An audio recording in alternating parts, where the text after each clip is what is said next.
Hello everyone. Today we have with us Dr. Gayathri Kamath, Senior Gynecologist at Fortis Hospital Bannerghatta Road. She will be addressing few concerns bogging women during COVID times. Welcome Dr. Gayathri. Thank you, Savia, for the lovely introduction. Welcome doctor. So to start with, what are the few changes in terms of women health that you have noticed during COVID times? I think during the COVID times, we need to understand that women across all age groups have been clearly affected. If we look at these young school-going children, they are also affected. Basically, there are these online classes, lot of mobile usage and lack of physical activity. We see young girls getting menses much earlier than their siblings. This is the younger age group. When we talk of women in the reproductive age group, they are also seeming to be a stressed lot during the COVID times. It's work from home, taking care of home, children, husband 24/7, probably lack of maid. All these are also contributing to stress. Besides, physical activity has become a little less with no travel, no gyms. So there is weight gain which is also contributing to problems. And we need to understand that when a woman suddenly gains weight, say to the tune of 10 to 15% of her body weight, she can get into certain hormone problems which can cause heavy menstrual bleeding or irregular periods. And when we look at women at the older age group, they are also a little unhappy because their grandchildren and children are not visiting them because of social distancing. And unfortunately, their evening walks are also curbed in certain places because they fear that they should not be contracting COVID. So overall, pandemic has affected women, and then it's now our duty to probably tutor them to see how they can get back to their normal pre-COVID life. Is it the right time for a woman to get pregnant, or should they wait for the pandemic to go? Now, during the beginning of the pandemic, we thought the pandemic is not going to probably last this long. This is the time we would probably offer women to defer pregnancy for some time. Now we know the pandemic has been there and we really don't know how long it's going to last. So if I have to answer this question, I need to find out the background of the couple who is trying to embark on pregnancy. If the age group is on the higher side, we may have to probably initiate certain corrective measures, or if there are certain issues contributing to subfertility such as fibroids or polycystic ovarian syndrome, then as well there are certain corrective measures they can initiate during the pandemic, and getting pregnant should be fine. Are there any prerequisites before a woman embarks on pregnancy? Yes. There are certain tests we offer to women who are coming to us considering pregnancy. These are basic tests like hemoglobin, fasting blood sugar, and thyroid tests. Rubella and chickenpox are two viruses which, if pregnant women get it for the first time, their unborn babies can be affected. So we check the immunity status for these two viruses, and if there is no immunity, we ask them to take the vaccine much before getting pregnant. And if women are on the higher side in terms of being obese, it's important to make them understand to lose weight and then embark on pregnancy for a better outcome. One of the most common questions is, are pregnant women at a higher risk of getting COVID? Right. Now, pregnant women no doubt are called the vulnerable group. Having said that, I need to let you know that many women who have happened to contract COVID during pregnancy have been actually having no symptoms whatsoever and have recovered very well with COVID. So I think they are not at extra risk of contracting COVID when compared to their non-pregnant peers. And generally, pregnant women who are young do very well despite contracting COVID. But it's essential to know that when pregnant women have comorbidities like diabetes, hypertension, and asthma, they may have a little aggressive course of the COVID infection. And also women at the third trimester who are just close to delivery may have a difficult time if they contract COVID. So it's essential that pregnant women are all the time on guard, using masks, social distancing, and hand hygiene.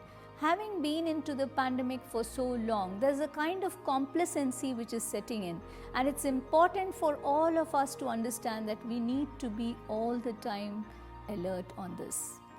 What are the common gynae complaints do women come up with? The commonest gynec problems which women come up with are irregular periods or heavy menstrual bleeding. So these are the common concerns we see. Irregular menses is probably highly contributed due to this condition called polycystic ovarian syndrome. So polycystic ovarian syndrome is a condition where the ovaries get filled with cysts. Cysts are nothing but water collected cavities, and with this they tend to have delayed cycles, they tend to put on weight, some of them tend to have hair loss, and some of them have a hair distribution like the male pattern of hair growth. So these are very concerning. The biggest concern would be their cycles are probably once in 2 months or 3 months, and there's no particular cyclicity. So this is very common in the present day. Why?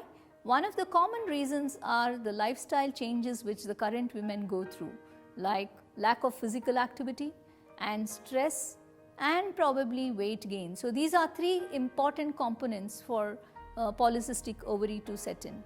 Besides these, there's the family history of diabetes, which may also contribute to women getting polycystic ovarian syndrome.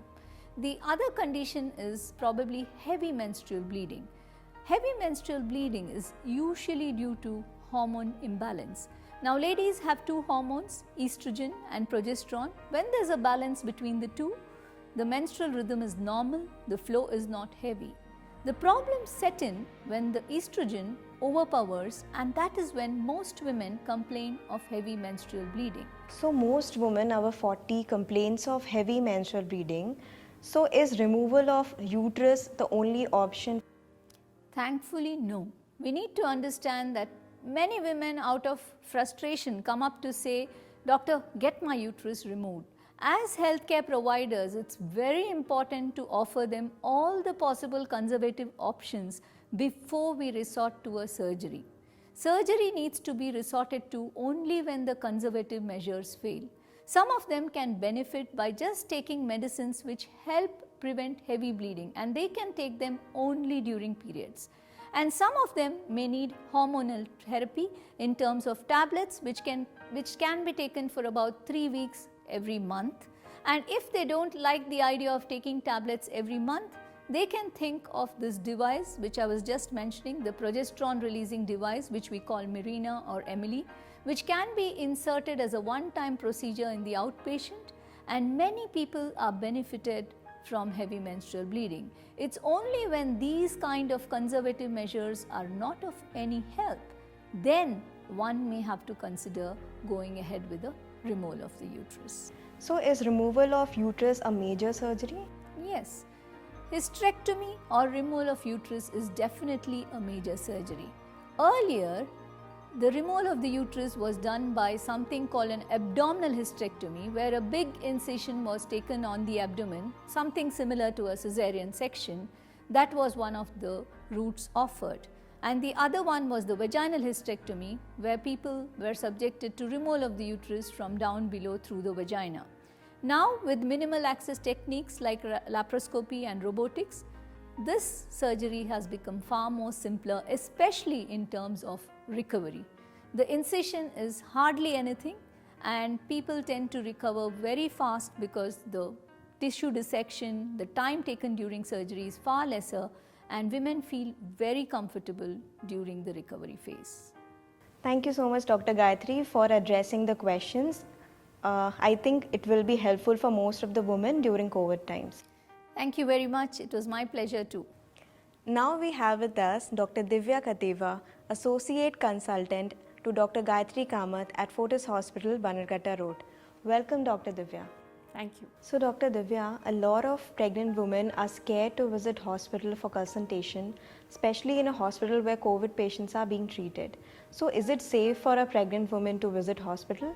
Regular visits to your doctor for any pregnant lady is very important to ensure that we don't miss out on complications during pregnancy. Unfortunately, today, the world is facing a virus about which we know little.